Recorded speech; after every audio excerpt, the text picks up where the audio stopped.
Have you ever had this feeling that something's just off? You haven't done anything wrong, not really, but somewhere deep down, you feel like you're the thing that's wrong. Everyone else seems to be figuring life out and you're just not. And then, usually when you're alone, this quiet little thought floats up: what is wrong with me? You probably thought it was just your personality, or that you were being dramatic, too sensitive, making it a bigger deal than it is. Today, I'm going to tell you exactly what that feeling actually is, using psychology, not guesswork. And by the end of this video, you're going to realize something that might genuinely change how you see yourself. It was never your fault. Stay with me. Let me ask you something. Has this ever happened to you? Someone gives you a compliment, and instead of feeling good, you feel anxious. Did they really mean that?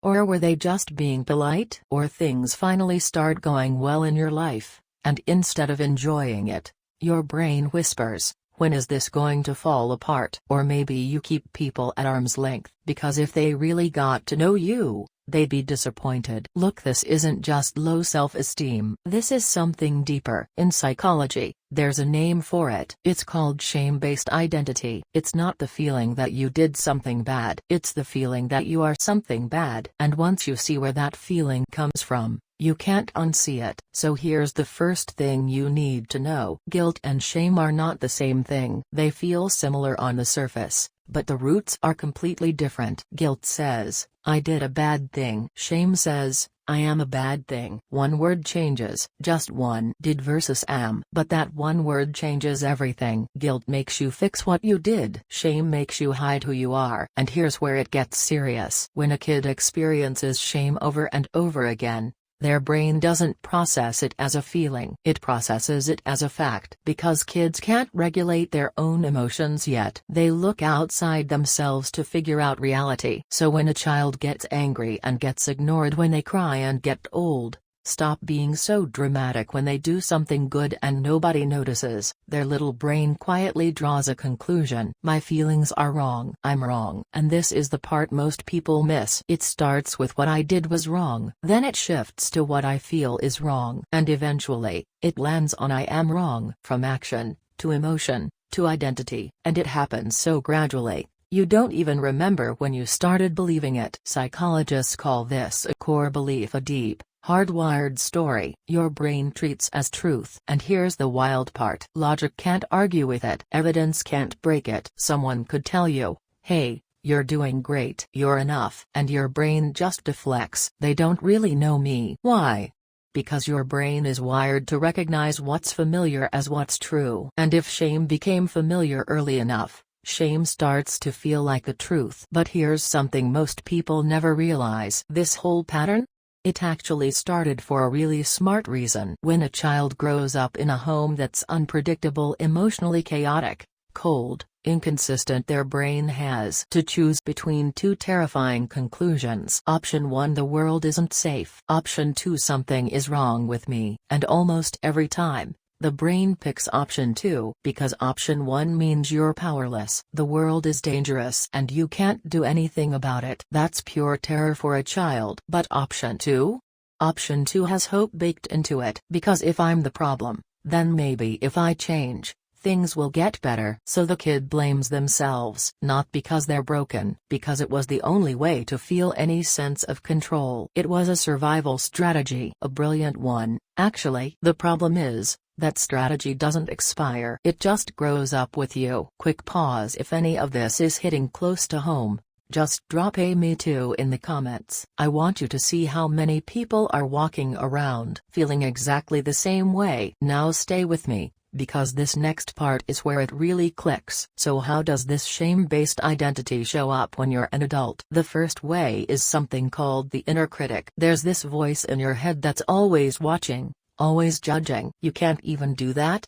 Of course you messed it up. They probably think you're annoying. It sounds like your voice. But here's the thing, it's not. That voice was built from things you heard a long time ago. A disappointed look, a cold silence, a throwaway comment that stuck. You internalized them. And now they play on loop, in your own voice, like they were always yours. The second way is the feeling that no achievement is ever enough. You hit a goal, and the high lasts about 10 minutes. Then it's back to, okay, but it's still not enough. Work harder, be better, prove more. It never ends. And this isn't ambition. It's not even greed. It's you trying to fill a hole inside you with stuff from outside. But shame doesn't get filled by achievements, because shame isn't about what you do. It's about who you think you are. And the third way, this is the one most people never recognize in themselves. You actually feel anxious when good things happen. A great person walks into your life, a project goes well, a relationship feels peaceful, and instead of joy, your first thought is, when does this fall apart? That's not pessimism. That's not you being negative. That's your brain treating good as unfamiliar. Because if I'm broken is your default setting,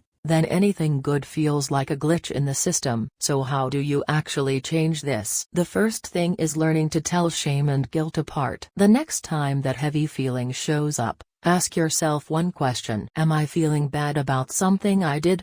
Or am I feeling bad about who I am? That one question is way more powerful than it sounds, because just naming it as shame loosens its grip a little. You can't fight what you can't see, but once you see it, you have a chance. The second thing is questioning that inner critic. When that voice starts up, pause and ask, wait, is this actually me? Or is this something someone said to me a long time ago? This question is kind of scary, because you'll start noticing how often that voice isn't yours at all. And once you realize a thought isn't really yours, it loses a lot of its power. The third thing, and this one sounds simple, but it's the hardest one, is letting yourself enjoy small good things. Not big things. Small ones. Your coffee was good today. The weather was nice. Someone smiled at you. Instead of immediately going, yeah, but something bad's coming, just sit with it for 3 seconds. That's it. Your brain rewires through repetition. Even feeling good is a skill. And like any skill, it takes practice. And listen, if you know someone who's always shrinking themselves, always apologizing for existing, send them this video. They're not difficult, they're not broken. They're just running on old wiring that nobody ever helped them update. If I had to put this whole video into one sentence, it'd be this: you are not the thing that's wrong, you just grew up in an environment that taught you to believe you were. In the next video, I'm going deeper into where this feeling really starts. Inside the relationship with your parents. The kind of love that gave you so much, and somehow, hurt you at the same time. If today's video felt like it was written about you, the next one probably will too. Hit subscribe so you don't miss it. Turn on the bell while you're there. It's one tap, and you're in. And before you go, I want to leave you with this. That doubt you carry about yourself, that quiet voice that says you're not enough, that's not the truth. That's just a story your brain wrote a long time ago, when you were small, and scared, and trying to survive. And here's the thing about stories: they can always be rewritten. And one last thing, before you go, what I shared today isn't a diagnosis. It's not therapy, either. It's just a way of seeing yourself a little more gently, through what psychology has quietly learned from so many people who felt exactly like you do right now. So if something in you stirred while watching this, please be kind to that part. Talk to someone you trust, and if you can, sit with a real therapist someday. You deserve a space where you don't have to explain yourself to be understood. That's really why this channel exists. Not to label you, not to fix you, just to help you make sense of the quiet things you've been carrying softly, honestly, and without shame.